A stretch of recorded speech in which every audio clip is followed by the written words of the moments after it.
Irjen Teddy Minahasa jawab, setengah dari narkoba ini boleh lu jual, tapi gue minta persenan dari situ. Setengah dari narkotika ini bakal gue sita karena gue pengen dapat jabatan dari situ. Gila. Bayangin, dari narkotika ini setengah dia dapat duit, setengah dia dapat jabatan. Gila itu. Jahat nggak? Jahat.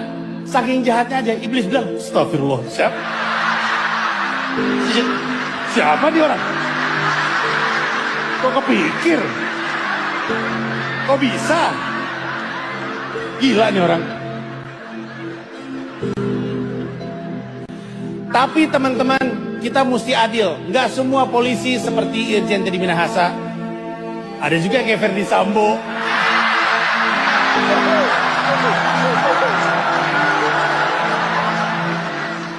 Ada juga kayak Brimo Bangsa.